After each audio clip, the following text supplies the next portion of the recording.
Hoy vamos a hablar de por qué el segundo lago más importante del planeta está a punto de colapsar. El explorador John Hanning Speke, que redescubrió el lago porque obviamente ya los nativos lo conocían, lo redescubrió en el año de 1858 y al encontrarlo exclamó haber encontrado un mar tropical, un mar dentro de África, y lo rebautizó también como el lago Victoria, en honor a la monarquía inglesa.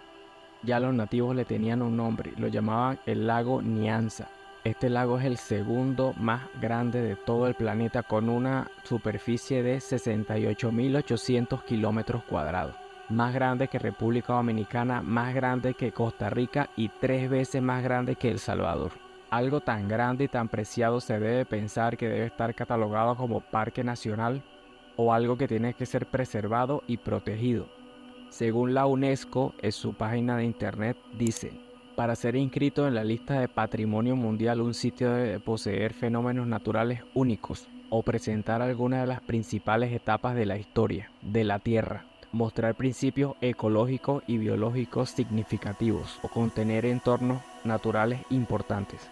La Convención del Patrimonio Mundial otorga reconocimiento y aporta una protección vital a los recursos naturales más importantes de nuestro planeta. Según lo que te acabo de decir, debes pensar que este lago del cual te estoy hablando debe estar protegido por ser una gran fuente de recursos naturales y de agua dulce, y la gran biodiversidad que allí vive, pescadería, sitios turísticos y miles de cosas más positivas que aportaría un lago de semejante tamaño.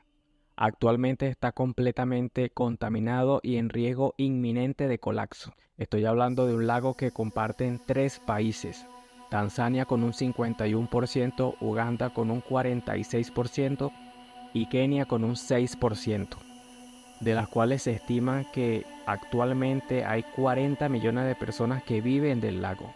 Entonces, ¿qué le pasó exactamente? Aquí te lo presentamos. En 1954, los ingleses, que tenían como colonia a Tanzania en ese momento, pensaron en introducir una nueva especie de pez al lago para ayudar al crecimiento económico y el desarrollo de la zona, ya que los peces que allí estaban eran muy pequeños. Y qué mejor manera que poner un pez que puede llegar a medir 2 metros y pesar 200 kilogramos, que es el registro más grande que se tiene de lo que puede llegar a crecer. Te hablo de la perca del Nilo, una especie de pez que se considera actualmente como una de las 100 más invasoras y destructivas que existen. En pocas palabras, se determina como una plaga, como un invasor que destruye el ecosistema en el cual se encuentra o en el cual es introducido. La introducción de este pez al principio se colocó para estimular el crecimiento económico, como ya dije, y el desarrollo de los aldeanos que allí vivían.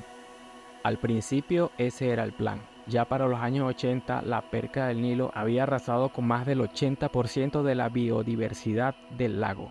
Hablo de alrededor de más de 200 especies destruidas por este pez. Y tú pudieras pensar que de malo tiene, se sustituye una especie por otra. Se sustituye una especie por la otra, de las cuales no se le sacaba beneficio dentro del ecosistema. Pero te equivocas. En un ecosistema, así como en una empresa, cada quien tiene una función la cual desempeña para mantener el equilibrio del mismo y su funcionamiento. En un lago y en uno tan grande como ese pasa exactamente lo mismo. Está diseñado por la naturaleza para dar lo que da a la medida que lo da y para perdurar en el tiempo. Pero en vez de sacar una tonelada de pescado, por ejemplo, nosotros queríamos sacar 10 toneladas. ¿Es esto sostenible? No lo sé. De pronto, en un caso que sea más controlado pudiera ser, pero en este caso no fue así. El crecimiento de la extracción de pescado y de la posterior exportación a Europa, la perca del Nilo, suponía una mejora para los lugareños que allí vivían y que allí tenían siglos pescando, los cuales ya pescaban antes de la llegada de los ingleses. Y allí es donde uno puede preguntarse: crecer es bueno, ¿no? Avanzar, evolucionar, eso es algo positivo. ¿A qué medida y a qué costo? Tener mayores ingresos económicos, maximizar ganancias. Si antes vendías 10 unidades de un producto, ahora vender 20, 100, miles, tener uno o dos empleados, luego docenas, luego cientos, manejar productos dentro del país, fuera del país, en avión, en barco. Es lo que todos quieren, es lo que todos queremos. Y para eso doblamos la naturaleza. Queremos ser más bellos, más grandes, más esbeltos. Es nuestra ambición, es nuestra naturaleza. Claro, es cierto, no todos son de esa manera, pero la gran mayoría sí. Me refiero a que la raza humana ha cambiado mucho desde su comienzo. Lo que está mal es cuando no sabemos manejar el crecimiento. Para eso tengo este ejemplo, el lago Victoria.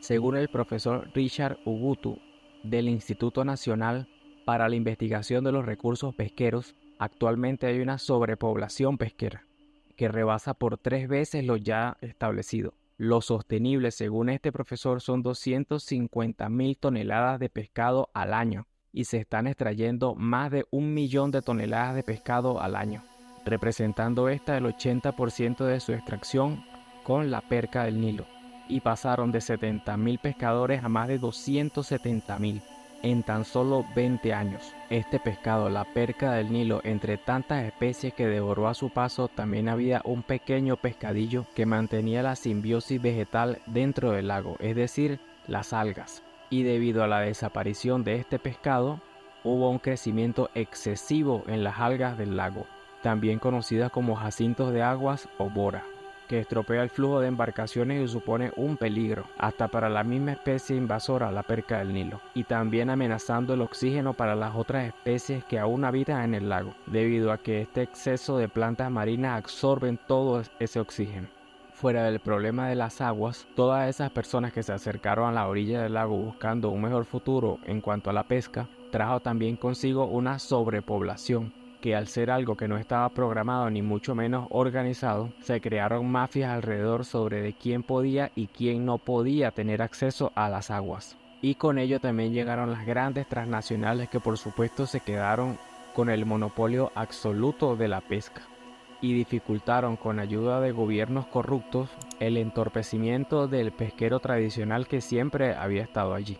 Esto provocó que poco a poco los pescadores tradicionales fueran desapareciendo, de a poco, y lo que comenzó siendo una promesa de progreso y bienestar terminó siendo la peor catástrofe socioeconómica y ambiental sin precedentes para el lago, llevando verdadera pobreza a un sitio ya bastante golpeado como lo es África, sin contar que ellos ya eran colonias británicas. Podemos seguir con cientos de datos que prueban que fue una mala idea en la incursión de ese pescado en ese lago.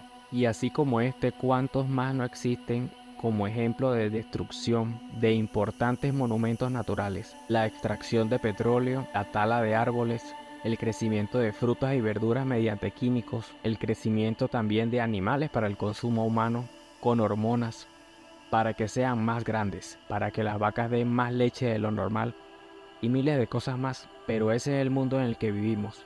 Pero dime tú, ¿qué piensas? ¿Vale la pena esta carrera vertiginosa hacia el progreso sin tomar en cuenta las consecuencias? ¿Existe alguna manera de llegar a la meta sin hacer tanto daño? ¿Vale la pena en realidad llegar hasta donde queremos llegar? Y después que estemos allí, ¿qué sigue? Gracias por ver, cuéntame qué te pareció. Dale like si te gustó, suscríbete para más videos y buenas noches.